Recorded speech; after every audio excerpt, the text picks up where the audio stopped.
पहिलो कुरो चाहिँ सरकारले जुन लक्ष्य तोकेको हुन्छ नि, ती लक्ष्यहरू चाहिँ ओभरअल समग्रमा बजेटको कार्यान्वयन इन टोटालिटी म्याक्रो पक्ष भन्छौँ नि, त्यसको स्थिति के छ भन्ने नै हो। अब एग्रिगेट लेभलमा 80% सरकारले खर्च गर्न सकेको आँकडा चाहिँ प्रारम्भिक तथ्याङ्क चाहिँ प्राप्त चाहिँ छ। अब लक्ष्यको चाहिँ 80% कार्यान्वयन भएको छ। अब कोभिड महामारीको अवस्थामा चाहिँ अब जुन हिसाब किताबको स्थिति मुलुकमा थियो, त्यसलाई दृष्टिगत गर्दा अब धेरै नराम्रो त भन्नु त मिल्दैन, र 3 तहका सरकार बनिसकेको कोभिडले चाहिँ जुन सरकारको चाहिँ प्रति अपेक्षा गर्छ, राहतका कुराहरू, विकासका कुराहरू, रोजगारीका कुराहरू, त्यो हिसाब किताबले र कतिपय मुलुकले विगत यो कोभिडको दौरानमा फिस्कल स्टिमुलस ल्याएर धेरै खर्च गरेको पनि छन्। अब कोभिड हाम्रो आन्तरिक हाम्रो अवस्था र अरूको अभ्यास बजेट कार्यान्वयनको फिस्कल स्टिमुलसको हेर्दाखेरि अब जति खर्च गर्नु पर्थ्यो, जति राहत दिन सक्नु पर्थ्यो, त्यो नभएको चाहिँ स्थिति यो चाहिँ बजेटको समग्र आँकडाले देखाउँछ।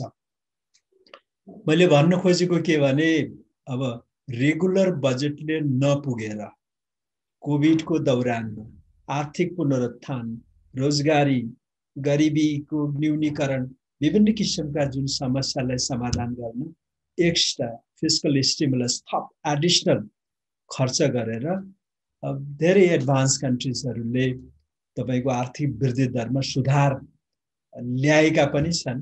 उदाहरणको लागि अमेरिकै छ, उसले चाहिँ यो वर्षमा चाहिँ 7% को आर्थिक वृद्धि हुन सक्ने आकलन अन्तर्राष्ट्रिय मुद्रा कोष र वर्ल्ड ब्याङ्कले गरिराखेको चाहिँ अवस्था चाहिँ छ। यसका दुईटा कारण, एउटा चाहिँ खोपमा चाहिँ उनीहरूले तीव्रता दिए, अर्को फिस्कल स्टिमुलस। त्यसैले नेपालमा पनि जुन अवस्था चाहिँ छ, ज्यालादारी काम गर्ने जनसङ्ख्या तपाईको 17 लाख, दैनिक ज्यालादारीमा त 17 लाख नेपालीहरू निर्भर रहेको, 38 लाख मानिसहरू चाहिँ ज्यालादारी भएन भने कामै नचल्ने अवस्थामा अहिले नेपालको अवस्था चाहिँ छ। यो शहरीकरण र विदेशमा चाहिँ नेपालीहरू जान थालिसकेपछि यो चाहिँ कृषिभन्दा बाहिर जागिरी खोज्नेहरूको अनुपात बढिराखेको 8-10 वर्ष यता, त्यसमा चाहिँ एउटा नयाँ अर्थतन्त्र निर्माण भइराखेको अवस्थामा यो दैनिक ज्यालादारी या चाहिँ एग्रिकल्चर बाहेक अन्य क्षेत्रमा आश्रित जनसङ्ख्याको जुन अनुपात छ, त्यो हिसाब किताबले सरकारले, तिनै तहका सरकारहरूले जुन तदरुपता देखाउनु पर्थ्यो, त्यो हिसाब किताबको देखिएको छैन जस्तो लाग्छ। र अब यो आँकडाले पनि त्यही देखायो हैन, लक्ष्यको 80% यो अवस्थामा खर्च हुनु हैन, मात्र हुनुले चाहिँ हामी त्यति गम्भीर नभएको जस्तो पनि देखिन्छ। नेपालको चाहिँ अब समस्या हो पुँजीगत खर्च हुन नसक्नु। अब प्रत्येक वर्ष बजेट आउँदा पछि समीक्षा गर्दा सबैले भन्ने कुरा यही नै हो। त्यसैले यसको समाधान गर्ने चाहिँ दुईटा उपाय मैले देखेको चाहिँ छु। एउटा उपाय चाहिँ रणनीतिमा सुधार, बजेट कार्यान्वयनको रणनीतिमा चाहिँ नयाँ एप्रोच चाहिँ चाहियो, र त्यसपछि कार्यनीति भन्छ नि, बजेट कार्यान्वयनको कार्यनीति चाहिँ चाहिन्छ। अब यो रणनीतिको सवालमा कार्यान्वयनको हिसाब किताबले रणनीतिमा चाहिँ नेपालले अलिकति फरक ढङ्गको रणनीति अवलम्बन गर्नुपर्छ। अब फरक त धेरै होइन, तर एप्रोच र फोकसको हिसाब किताबले, जस्तै विगत केही वर्षदेखि बजेटका जुन कार्यक्रम छन्, परियोजनाहरू छन्, ती परियोजनालाई हामी दुई भागमा बाँड्न सक्छौँ। एउटा नयाँ कार्यक्रम र योजना, अर्को बहुवर्षीय ठेक्का लागेका, बहुवर्षीय मल्टा इयरवाला। अब यो बजेट भनेको यी दुई किसिमका, एउटा मल्टी इयरवाला, बहुवर्षीयवाला को चाहिँ नयाँ अब तत्कालै गर्ने या चाहिँ नयाँ सुरुवात गरेका। अब यी दुई जुन कार्यक्रमहरू बजेटमा परेका हुन्छन् तिनीहरूको कार्यान्वयनमा अत्यन्त नयाँ एप्रोच चाहिँ क्यालेन्डरको हिसाब किताबले नयाँ एप्रोचमा नेपाल जानुपर्छ जस्तो लाग्छ। अब यसमा चाहिँ फोकस पुगेको छैन। अब बहुवर्षीय ठेक्का लाग्ने कुनै आयोजना कुनै कार्यक्रम 1 वर्षमा मात्रै गर्न सकिन्न भन्ने परिकल्पना त अब विगतदेखि आउँदै आएको हो हैन। तर त्यसको कार्यान्वयनमा चाहिँ हामीले नयाँ चाहिँ तकनिकी कार्यनीति अवलम्बन नगर्दा यो समस्या कार्यान्वयनको एक हदसम्म समस्या आएको जस्तो लाग्छ। त्यसैले बजेटका कार्यक्रमलाई हामी दुई भागमा बाँड्छौँ। एउटा बहुवर्षीय पहिलेदेखि कार्यान्वयनमा रहेका र अब चाहिँ यो वर्ष सुरु भएका बहुवर्षीय पनि हुन सक्छन्। तपाई तत्कालै गरिहाल्नुपर्ने सकिने 1 वर्षमा 3 महिनामा सकिने कार्यक्रम र परियोजना पनि हुन सक्छन्। त्यसैले बजेट हामीले बनाउँदा यी परियोजना विगतदेखिका हुन् जसको चाहिँ कार्यान्वयनको सम्पूर्ण प्रक्रिया पुरा भइसकेको।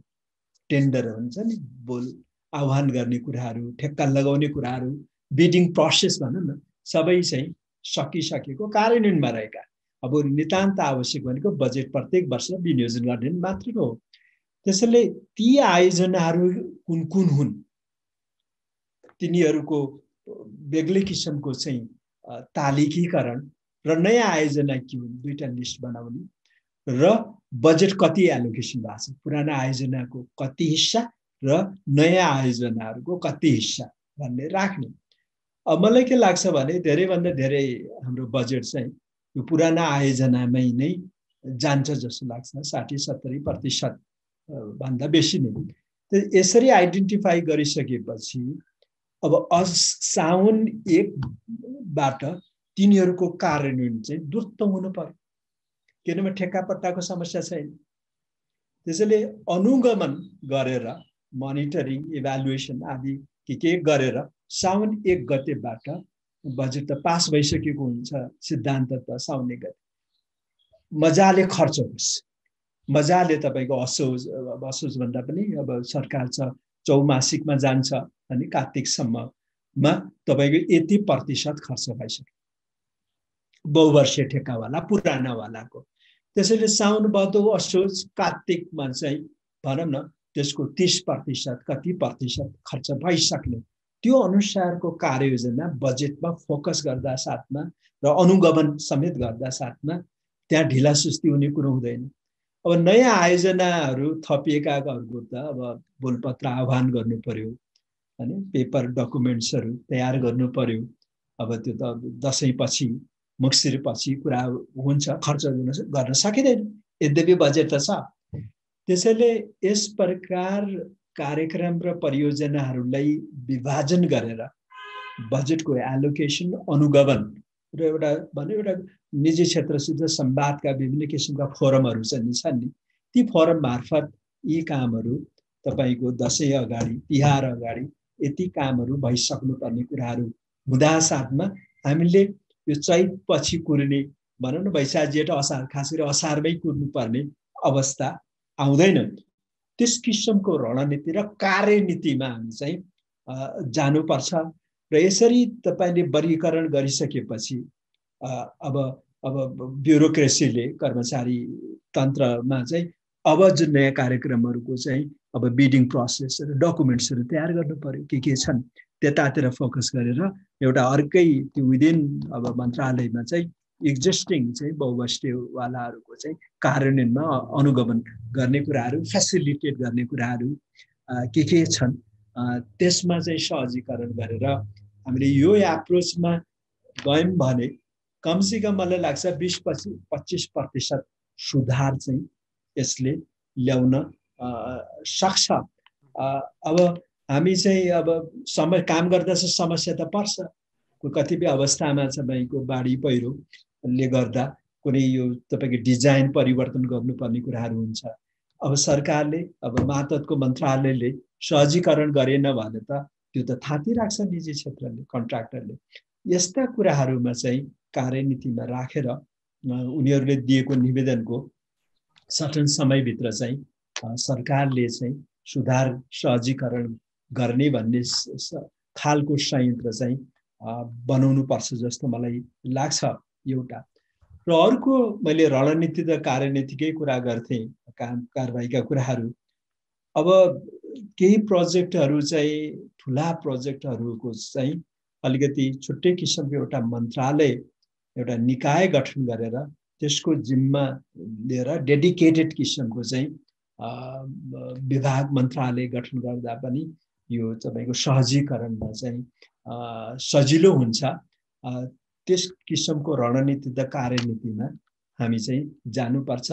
नर्मल मन्त्रालयगत एउटा मन्त्रालय, एउटा सडक विभाग भनौँ न, उसले ठुला सडक परियोजना पनि उसले हेरिरहेको हुन्छ, सानो सडक योजना पनि हेरिरहेको हुन्छ, नयाँ पनि हेरिरहेको हुन्छ, पुरानो पनि हेरिरहेको हुन्छ, उसको अटेन्सन चाहिँ त्यति पुग्दैन।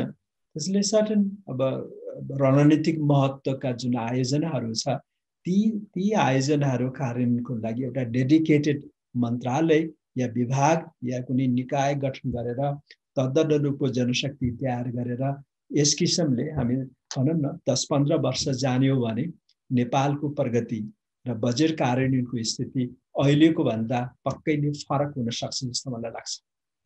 अर्को कुरा, अब आर्थिक वर्ष सुरु भएको छ, नयाँ सरकार पनि आएको छ, कोरोनाले अर्थतन्त्र निकै प्रभावित छ। यो बीचमा नयाँ अर्थमन्त्रीले अर्थ मन्त्रालयको जिम्मेवारी लिनु भएको छ। के देख्नुहुन्छ चुनौतीहरू, अर्थतन्त्र पुनरुत्थानका लागि गर्नुपर्ने कामहरू के होलान् अन्त्यमा?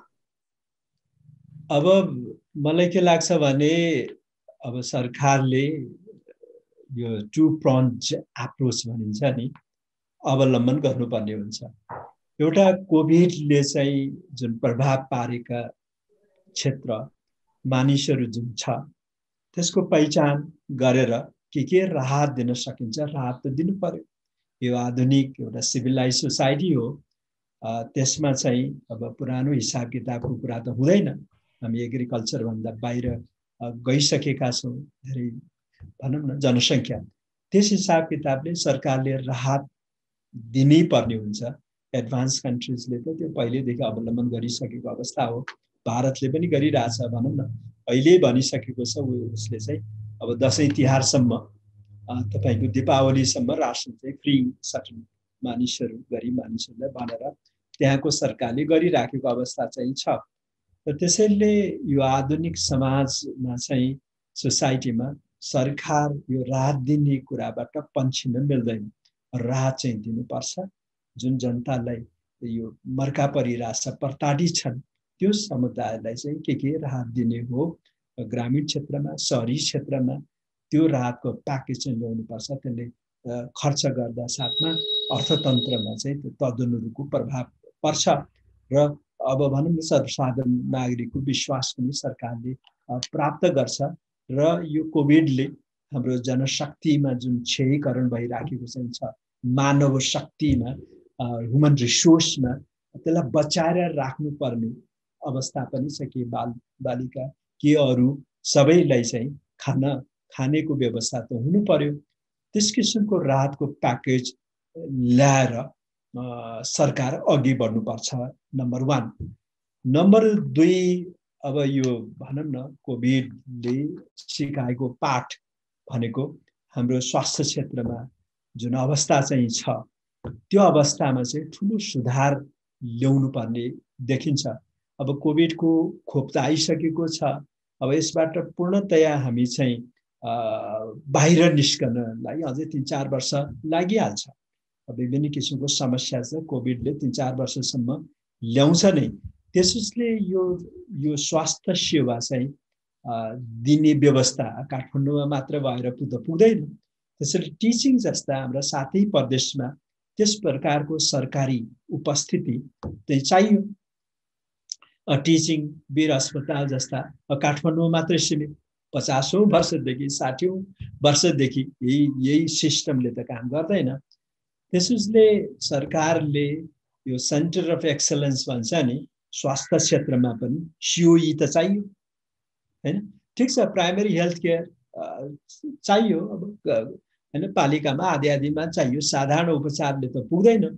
त्यसैले क्षेत्रगत हिसाब किताबले पनि तपाईको सिओई सेन्टर अफ एक्सलेन्स विशेष सेवा दिने खालका चाहिँ अस्पतालहरूको निर्माणको कुरा थालनी गर्नुपर्छ। उदाहरणको लागि जुम्लामा कर्णाली स्वास्थ्य विज्ञान त आयो, त्यसले जुन किसिमको परिवर्तन त्यो कर्णालीमा जुम्लामा त्यो भेगमा ल्यायो, त्यहाँ चाहिँ तपाईको डाक्टरहरूको जमात बस्ने, अपरेसन गर्ने, पढाउने कुराहरू भइरहेछ, त्यसले ठुलो परिवर्तन चाहिँ ल्याएको चाहिँ छ। र त्यस प्रकारका चाहिँ तपाईको अस्पतालहरू, टिचिङ संस्थाहरू चाहिँ सरकारले त्यसको पूर्वाधार निर्माण गर्नुपर्ने हुन्छ। त्यो गर्दा साथमा निजी क्षेत्र पनि आउँछ। सारा कुराहरू, नेसेसरी कुराहरू निजी क्षेत्र मार्फत विकास भएर एउटा हब, क्षेत्रको हबको निर्माण चाहिँ हुन्छ। प्रदेशगत हिसाब किताबको प्रदेशमा पनि थपथाप गरेर त्यस किसिमको स्वास्थ्य क्षेत्रमा पूर्वाधारको निर्माणमा चाहिँ सरकार चाहिँ लाग्नुपर्छ। अनि यसले नेपालमा ठुलो चाहिँ क्रान्ति ल्याउन सक्छ। भारतमाथिको निर्भर हामीले चाहिँ आफ्नो जग्गा जमिन बिक्री गरेर औषधि उपचार गर्नुपर्ने अवस्था चाहिँ छ अहिले। त्यसको अन्तको लागि थालनी गर्नुपर्छ जस्तो मलाई लाग्छ। तेस्रो कुरा के छ भने आर्थिक पुनरुत्थानको कुराहरू चाहिँ छ। अब निजी क्षेत्रले खास गरी छाता सङ्गठनहरू अलिकति व्यवस्थित भइराखेको चाहिँ छ कि एफएनसीसी के सिआइओ के सिएनआई हो, यस्ता चाहिँ छाता सङ्गठनहरू निजी क्षेत्र अलिकति आफूलाई व्यवस्थित ढङ्गले अगाडि बढिराखेको र आफ्नो भिजन डकुमेन्ट्सहरू ल्याइराखेको, त्यसमा नेतृत्व लिइराखेको अवस्था छ अहिले। त्यसैले निजी क्षेत्रले के गर्नुपर्छ भन्ने कुराहरूको एजेन्डा, कार्यसूची छलफल गरेर रिसर्च गरेर उनीहरू ल्याइराखेको, सरकारसित हातोमालो गर्ने, सरकारको सहयोग खोजिराखेको अवस्था पनि यही छ। त्यसैले सरकारले आर्थिक पुनरुत्थानका कुराहरू गर्दा निजी क्षेत्रले विकास गरेका यस प्रकारका भिजन डकुमेन्ट्सलाई पनि आत्मसात गर्ने, ताकि सरकार र निजी क्षेत्र बीचको ट्रस्ट वृद्धि होस् र बजेट कार्यान्वयनमा यसले सघाओस्। र बजेट भनेको सरकारको सोच्नु हो, त्यसैले निजी क्षेत्रका त्यो भिजन डकुमेन्ट्समा भएका कुराहरूको चाहिँ त्यो अवधारणाहरू र बजेटका अवधारणाहरूलाई चाहिँ सिन्क्रोनाइज गर्ने हिसाब किताबले बजेट कार्यक्रमहरू तय भए।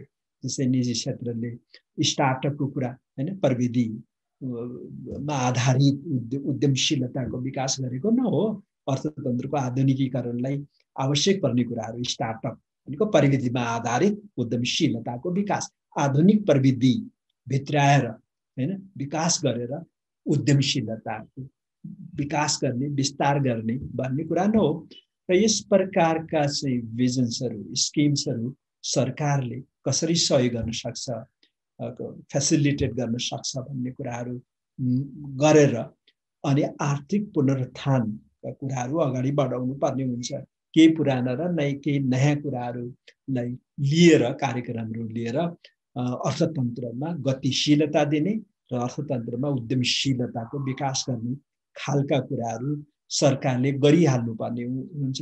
सरकारले मात्रै धेरै कुराहरू त गर्न सक्दैन, त्यसैले निजी क्षेत्रको सहयोग मार्फत उद्यमशीलताको विकासमा सरकार लाग्नुपर्छ र त्यसरी आर्थिक पुनरुत्थानका चाहिँ कार्यक्रमहरू तय हुनुपर्छ जस्तो मलाई लाग्छ।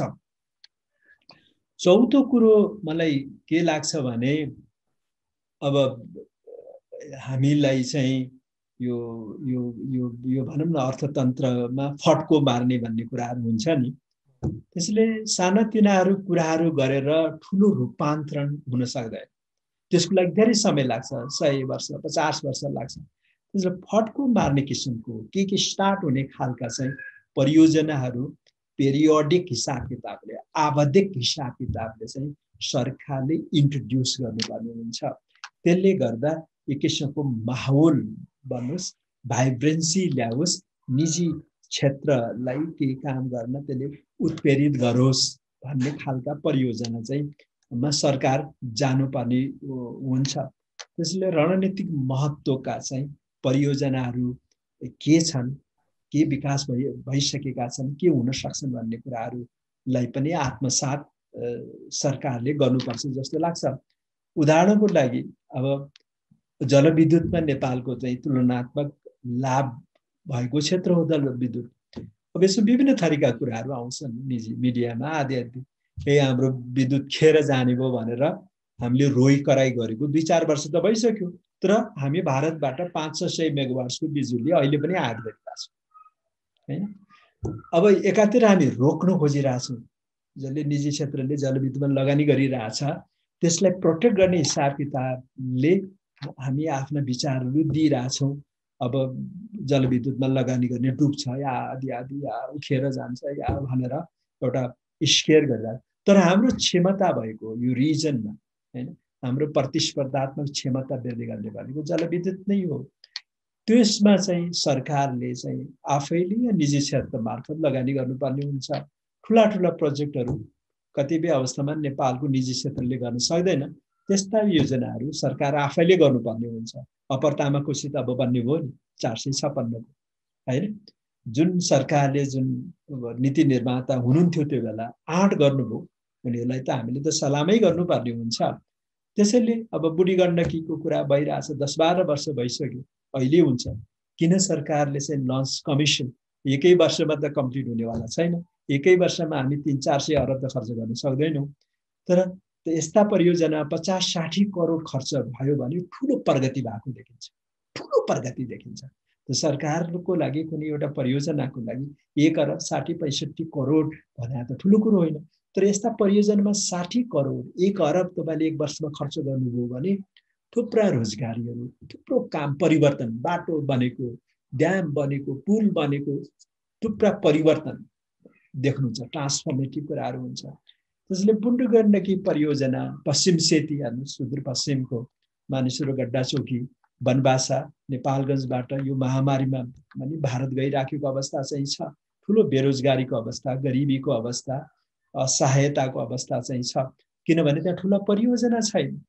सरकारले बजेट मार्फत अरबौं प्रत्येक वर्ष खर्च गर्छ परियोजना मार्फत, ती कहाँ खर्च भइरहेछ, कुन क्षेत्रका मानिसहरू लाभान्वित भइराखेका छन् भन्ने कुराहरू पनि छ। त्यसैले पश्चिम सेतीका कुराहरू, बुढी गण्डकीका कुराहरू, इभन निजगढ एयरपोर्टका कुराहरू थालनी गर्नुपर्छ। यी ठुला परियोजना विदेशीले गर्दैन, सरकारले नै गर्नु, निजी क्षेत्रले पनि गर्न सक्दैन। सरकारले गर्न सक्छ किनभने सरकार कर लगाउने अधिकार छ। त्यसैले बुढी गण्डकीको नाममा हामीले चाहिँ पेट्रोलियम पदार्थमा सुरुमा 5 रुपैयाँ पछि 10 रुपैयाँ ट्याक्स लगाएर अरबौं 50-60 अरब त हामीले जुटाइसकेको अवस्था पनि चाहिँ छ नि। त्यसै सरकारले ट्याक्स लगाएर, विभिन्न किसिमको ट्याक्स लगाएर आवश्यक पर्ने स्रोत परिचालन गर्न सक्छ। सरकारले आन्तरिक ऋण परिचालन गर्न सक्छ। सरकारले भएका यी हाम्रा चाहिँ संस्थाहरू, कर्मचारी सञ्चय कोष, नागरिक लगानी कोष, सामाजिक सुरक्षा कोष आइराखेका छन्, आर्मीको छ, दूरसञ्चारका कोषहरू चाहिँ छन्, ती चाहिँ पूर्वाधारमा चाहिँ लगानी गर्न सक्छ। सरकारले विश्वास, सरकारमाथि विश्वास हुन्छ, निजी क्षेत्रमाथि हत्तपत्त विश्वास गर्न सक्दैन परिचालन गर्ने। वैदेशिक ऋण परिचालन गर्न सक्छ प्रोजेक्टको नाममा हैन। विगतमा भए नेपालमा औद्योगिकरण विगतमा जुन भयो, अब त्यो विदेशी सहयोग परिचालन गरेर विभिन्न किसिमका उद्योगहरू, चिनी कारखानाहरू, इटा भट्टाहरू लगायत थुप्रा उद्योग, डलोट उद्योगहरू देखाएर सरकारले विदेशी सहयोग परिचालन गरेको न हो। अब कुनै कार्यक्रम छैन, कुनै परियोजना छैन भने विदेशी सहयोग परिचालन गर्न सकिँदैन नि। त्यसैले विदेशी सहयोग परिचालन गर्ने उपकरणको रूपमा लिनुपर्छ यस प्रकारका परियोजनाहरू। सरकारले यी भनौँ न 20-25 वर्ष, 30-35 वर्ष डिपिआर तयार भएका, सारा रेडी टु गो रहेका प्रोजेक्टहरू कारण कमिसन गर्नुपर्छ। त्यस किसिमको कुराहरू गर्दा देशमा यो आर्थिक वृद्धिको अर्कै माहौल बन्न सक्छ र वित्तीय स्रोत परिचालनको माध्यम बन्न सक्छ भन्ने कुरो मलाई लाग्छ।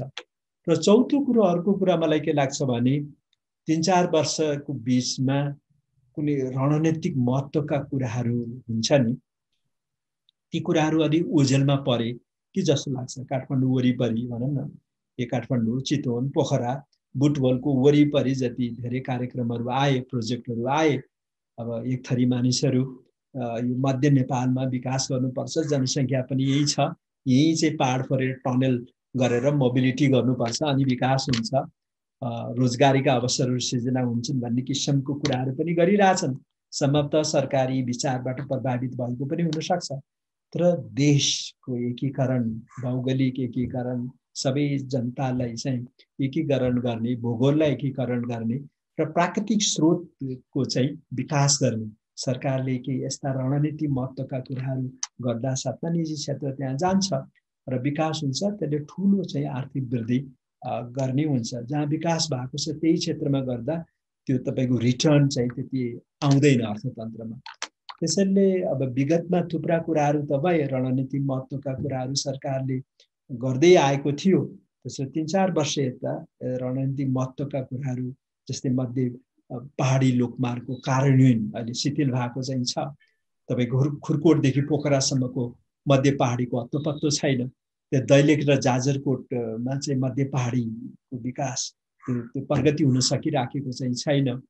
अब त्यो मध्य पहाडी, अब हुलाकी लोकमार्गका कुराहरू, अब उत्तर दक्षिण करिडोरको निर्माणको कुरो, एक हिसाब किताबले कालोपत्रे भइदिएको भए अहिलेसम्म गणतन्त्रको ठुलो चाहिँ यो तपाईको गिफ्ट हुन सक्थ्यो। के कालीगण्डकी करिडोर, के कोशी करिडोर, के कर्णाली करिडोर, यी कुराहरू त पूर्ण भएको छैन। सेती करिडोर त्यसको त नाम निशानै छैन। अहिले महाकाली करिडोरमा आर्मीलाई दार्चुलादेखि उताको 85-80 किलोमिटरको ठेक्का उसलाई जिम्मा दिएको अवस्था चाहिँ छ। यस्ता रणनीति महत्त्वका कुराहरू नभएर नै अहिले नेपाली अर्थतन्त्र स्ट्याग्नेटेड भएको र नेपाली जनतालाई चाहिँ विकासमा जोड्न नसकिएको र निजी क्षेत्रलाई जोड्न नसकिएको चाहिँ हो। यदि पश्चिम सेतीको काम थाल्ने हुँदा साथमा निजी क्षेत्रले धनगढीमा ठुल्ठुला होटलहरूमा लगानी गर्थ्यो, बाटाहरू बन्थे, निजी क्षेत्रको लगानी आकर्षित हुन्थ्यो। पश्चिम सेतीको कुरा गर्दा साथमा तपाईको यो चाहिँ यो हाम्रो यो भनौँ न डोटी बजाङ बाजुरा छानमा रहेको खप्तडको विकास हुन्थ्यो र त्यो पर्यटन क्षेत्रको विकासको लागि विभिन्न होटलहरू आउँथे, निजी क्षेत्रको लगानी आकर्षित हुन्थ्यो।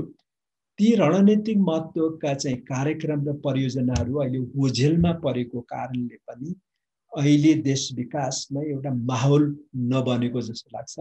ती कुराहरू, ती एजेन्डालाई चाहिँ यो सरकारले चाहिँ अगाडि बढाउनु पर्छ, न कि विदेशीको भर परेर अनि आयोजनाहरू पर धकल्ने कुराहरूमा चाहिँ सरकार बस्नु हुँदैन, रमाउनु हुँदैन।